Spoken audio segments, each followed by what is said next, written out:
Shalom, selamat pagi anak-anakku sekalian. Kita rindu untuk berjumpa kembali.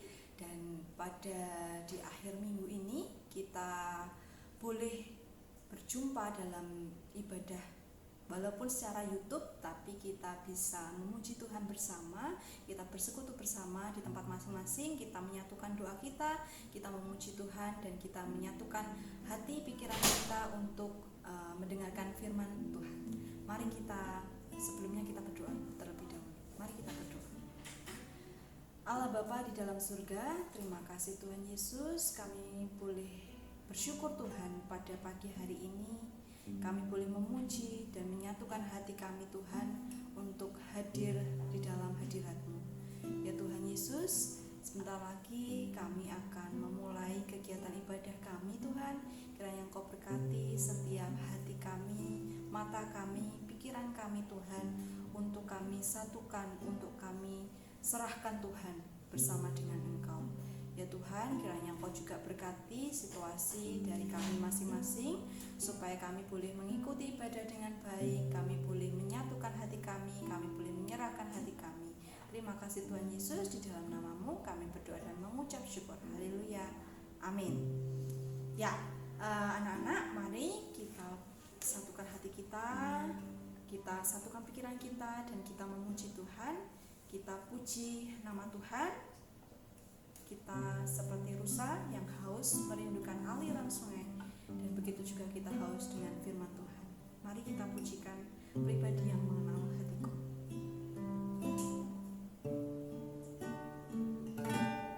Seperti rusa yang haus, rindu aliran sungai-Mu.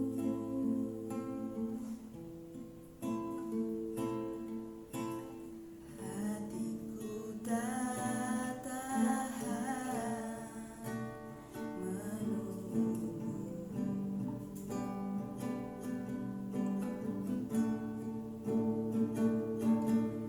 Bagai tanah gersang menanti datangnya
Shalom anak-anak, selamat pagi, selamat bertemu kembali dengan Pak Warsidi di ibadah siswa pada pagi hari ini.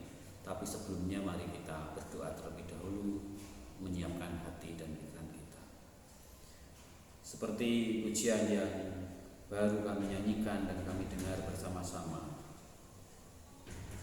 kami mengakui dengan yakin bahwa satu-satunya pribadi yang mengenal dan mengerti akan hati kami adalah Engkau sendiri. Selain itu tidak akan pernah ada yang mengerti. Tapi sekalipun demikian Tuhan, kami hari ini bersyukur kepadamu. Apapun yang terjadi di dalam kehidupan kami, Tuhan senantiasa melihat. Pagi hari ini kami akan mendengarkan firman-Mu. Biarlah firman-Mu menjadi tuntunan dalam kehidupan kami. Terima kasih Tuhan, kami menyerahkan peralatan yang kami gunakan di dalam ibadah ini. Biarlah Tuhan berkati sehingga kami tidak mengalami kendala atau kesulitan di dalam ibadah kami. Dalam nama Yesus kami sudah berdoa dan bersyukur. Haleluya. Amin. Baik, sekali lagi shalom. Saya yakin dan percaya bahwa anak-anak dalam kondisi yang sangat baik, tetap semangat. Kita mengingat bulan karakter sekolah kita, Sekolah Kristen Lentera adalah ketekunan. Jadi kata inilah yang harusnya kita jiwai, dan kata inilah yang harusnya melekat di hati kita, menjadi pribadi-pribadi yang rajin, pribadi-pribadi yang sungguh-sungguh, karena itu arti dari kata ketekunan. Baik, mari kita akan membuka Alkitab kita untuk jauh lebih memahami tentang arti ketekunan. Kita akan buka Alkitab kita di dalam kitab Pengkhotbah pasal yang ke-7 ayat yang ke-25, 26 dan 29. Sekali lagi, kita akan membuka Alkitab kita di dalam Pengkhotbah pasal yang ke-7 ayat 25, 26 dan 29. Saya akan bacakan untuk kita semua. Demikian firman Tuhan, aku tujukan perhatianku untuk memahami, menyelidiki dan mencari hikmat dan kesimpulan, serta untuk mengetahui bahwa kefasikan itu kebodohan dan kebebalan itu kegilaan. Dan aku menemukan sesuatu yang lebih pahit daripada maut, perempuan yang adalah jala, yang hatinya adalah jerat dan tangannya adalah belenggu. Orang yang dikenan Allah terhindar daripadanya, tetapi orang yang berdosa ditangkapnya. 29. Lihatlah, hanya ini yang kudapati, bahwa Allah telah menjadikan manusia yang jujur, tetapi mereka mencari banyak dalih. Anak-anak, apakah kalian memahami kata bijaksana? Atau apakah anak-anak pernah menemukan orang yang kalian anggap bijaksana di dalam kehidupan ini? Di sekitar kita, kata bijaksana ini dipahami atau melekat pada orang-orang yang biasanya mampu memberikan solusi terhadap banyak hal. Dia bijaksana. Apakah kalian pernah menemukan orang seperti itu? Atau yang kedua, apakah anak-anak justru pernah kecewa, merasa tidak suka dengan orang-orang yang dianggap bijaksana karena tidak memberikan solusi? Sudah mendapat label bijaksana, tetapi ternyata dia nggak memberikan solusi. Atau justru Anda atau anak-anak semuanya kecewa kepada orang yang bijaksana, labelnya bijaksana, tetapi ternyata dia tidak melakukan apa yang dia katakan sendiri. Nah, apa kaitannya hal yang bijaksana ini pada firman Tuhan ini? Kita ingat, kita tahu bahwa penulis Pengkhotbah itu adalah diyakini banyak penulis, banyak tokoh di Alkitab. Penulisnya adalah Raja Salomo. Di pasal 7 ini sebenarnya dia menjelaskan tentang arti hikmat. Karena orang bijaksana itu orang yang berhikmat. Nah, pasal 7 itu jelas mengatakan banyak hikmat di sana. Bahkan dikatakan ada hikmat yang benar. Saya akan bacakan 2 ayat tentang hikmat yang benar menurut pasal 7 ini. Yang pertama 7 pasal 5 ini. Mendengar hadikan orang berhikmat lebih baik daripada mendengar nyanyian orang bodoh. Itu satu. Ada juga di ayat yang ke-9. Janganlah lekas-lekas marah dalam hati, karena amarah menetap dalam dada orang bodoh. Ini perkataan-perkataan hikmat. Nah, hikmat dalam karena kita orang Indonesia, kamus bahasa Indonesia itu hikmat itu adalah orang yang arif, kearifan atau bijaksana. Nah, di dalam pasal ini seorang penulis Salomo ingin mengatakan bahwa betapa sulitnya orang itu mencari hikmat. Begitu ya. Bahkan ayat 25 sangat jelas, aku tujukan perhatianku untuk memahami, menyelidiki dan mencari hikmat dan kesimpulannya. Ternyata anak-anak, hikmat itu tidak tumbuh sendiri. Bijaksana itu tidak tumbuh sendiri di hati manusia. Tetapi seorang Salomo pun dia mengajarkan itu harus dicari. Anak-anak bisa membedakan, oh ini tidak perlu saya lakukan dan ini perlu saya lakukan. Itu ada kata hikmat di sana. Bahkan dikatakan di sana serta untuk mengetahui bahwa kefasikan itu kebodohan dan kebebalan itu kegilaan. Nah, kita tahu fasik. Fasik itu adalah orang yang tahu firman Tuhan tetapi tidak melakukannya. Itu namanya fasik. Sudah tahu dia gitu ya. Sudah tahu dia, tetapi dia tidak melakukan. Nah, ada sinonim yang di Alkitab dikatakan dengan kata kebodohan. Ada sedikit perbedaan antara fasik dan bodoh. Kalau kebodohan itu karena memang mungkin orangnya tidak tahu. Tetapi kefasikan itu adalah orang yang sudah tahu tetapi tidak mau melakukan. Bahkan dikatakan bebal. Saya sering berulang kali ngomong padanan kata. Bebal itu bahasa Jawanya, maaf ya, agak dablek begitu. Nah, Salomo mengajarkan supaya setiap kita ini ngerti tentang hal ini. Tahu tentang fasik itu apa, tahu tentang sebuah kebodohan itu apa, tahu tentang sebuah kebebalan itu apa. Nah, sedemikian jauh Salomo mencari hikmat Tuhan. Dan di dalam tulisannya ini ayat 26 ini sangat jelas. Dan aku menemukan sesuatu yang lebih pahit daripada maut. Artinya dia mencari hikmat yang seperti dijelaskan tadi, kebijaksanaan seperti ini, dia tidak temukan. Tetapi yang dia temukan adalah sesuatu yang lebih pahit daripada maut. Di situ sangat jelas. Itu ada kata perempuan yang adalah jala, yang hatinya adalah jerat dan tangannya adalah belenggu. Ini sebuah analogi saja, begitu ya. Mungkin konteks ketika itu, gitu ya. Konteks ketika itu bahwa banyak wanita-wanita yang memang tidak berkenan hidupnya.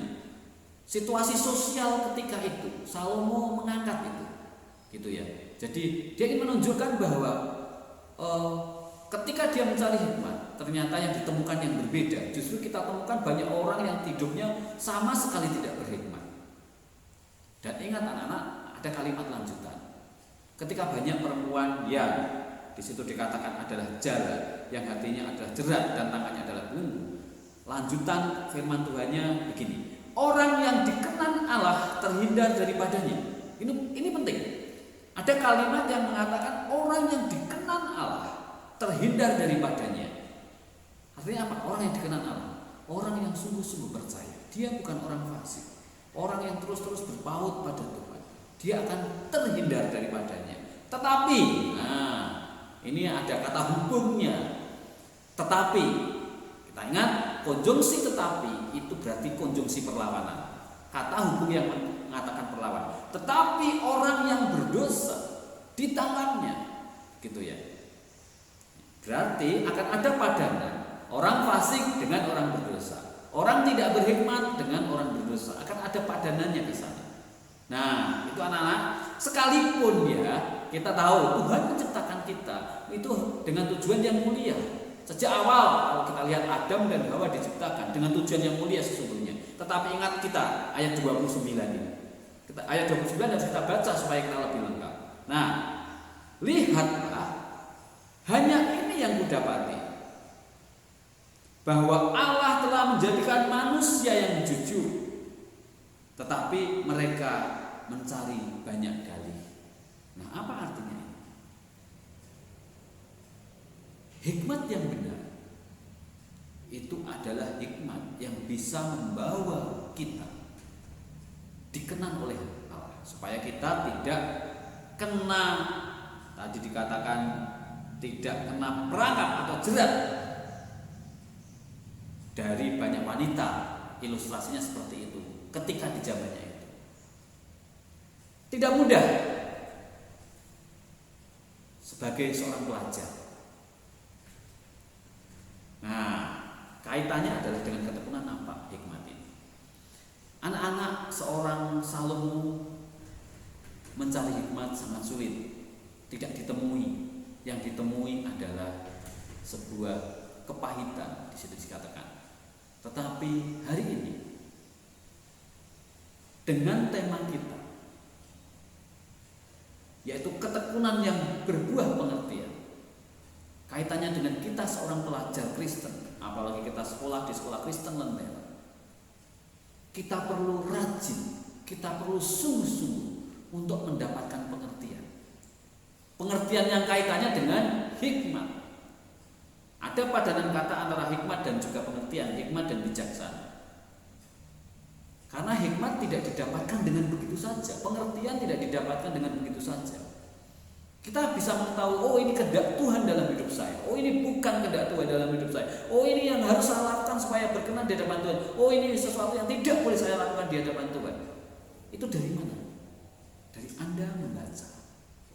Gitu ya. Dengan tekun belajar. Kalau anak-anak dan saya tidak mau membaca, tidak mau membaca firman Tuhan dan merenungkan, yang pasti hikmat yang daripada Tuhan tidak benar-benar nyata dalam kehidupan kita. Pagi hari ini, biarlah setiap kita yang mendengar, kita mulai tekun untuk mendapatkan hikmat. Jangan mudah menyerah. Di dalam kondisi seperti ini pun kita perlu menjadi orang yang berhikmat. Situasi Salomo ketika itu mungkin berbeda dengan situasi kondisi yang sekarang, sehingga Salomo ketika itu menggunakan kata perempuan di situ. Tetapi kondisi sekarang kita, mari kita lihat bersama-sama kondisi kita. Di tengah-tengah masa seperti ini, masa-masa yang mungkin tidak mudah untuk banyak orang, masa-masa yang mungkin beberapa orang berpikir, sudah putus asa. Anak-anak harus berhikmat. Bijaksananya hati kita di mana ketika kita menjadi seorang pelajar menghadapi seperti ini? Apakah kita akan menjadi orang yang sama-sama ikut putus asa? Ataukah kita menjadi orang-orang yang mengurung diri, itu sebuah kebijaksanaan? Ataukah orang-orang yang keluar dari komunitas, eksklusif, gitu ya?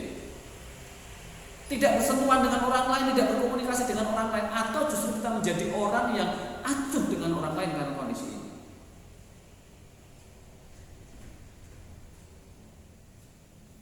Anak-anak yang dikasihi oleh Tuhan, mari kita merenungkan ulang apa yang sudah kita jalani, apa yang sudah kita lalui sampai di detik ini. Saya terlalu yakin bahwa banyak perkara yang sudah Tuhan wujud nyatakan dalam kehidupan kalian semua. Banyak hal-hal besar yang sebenarnya ingin Tuhan taruh di dalam hati kalian, di masa depan kalian. Mari kita menjadi orang yang memiliki hikmat. Mari kita menjadi orang yang memiliki pengertian, pertimbangan yang matang terhadap apapun yang kita akan lalui.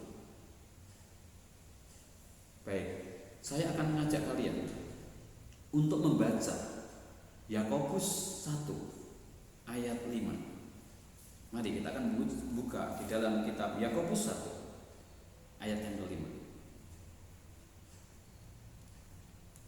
Demikian firman Tuhan. Tetapi apabila di antara kamu ada yang kekurangan hikmat, hendaklah ia memintakannya kepada Allah, yang memberikan kepada semua orang dengan murah hati dan dengan tidak membangkit-bangkit, maka hal itu akan diberikan kepada. Baik anak-anak, jadi hikmat itu tidak hanya didapatkan pada orang-orang yang mendapatkan label tertentu di dunia sekarang ini. Hikmat tidak hanya melekat pada orang-orang yang hebat, yang menurut standar dunia, tetapi hikmat itu bisa melekat pada diri Anda dan saya, kalian dan kita semua yang ada. Yang terpenting adalah bagaimana kita dekat dengan Tuhan. Kita bisa melihat kejadian Salomo dan kondisi sekarang secara sosial berbeda. Tetapi sekalipun berbeda, firman Tuhan tetap relevan. Firman Tuhan tetap sesuai dengan kondisi sekarang ini. Bahwa sebenarnya kita pun bisa memiliki hikmat. Situasi yang kalian hadapi, jika tidak dihadapi dengan hati yang memiliki hikmat, maka akan berbeda yang kamu alami, dan sikapmu pasti akan berbeda. Apakah kalian hari ini akan mengeluh? Apakah kalian hari ini akan putus asa?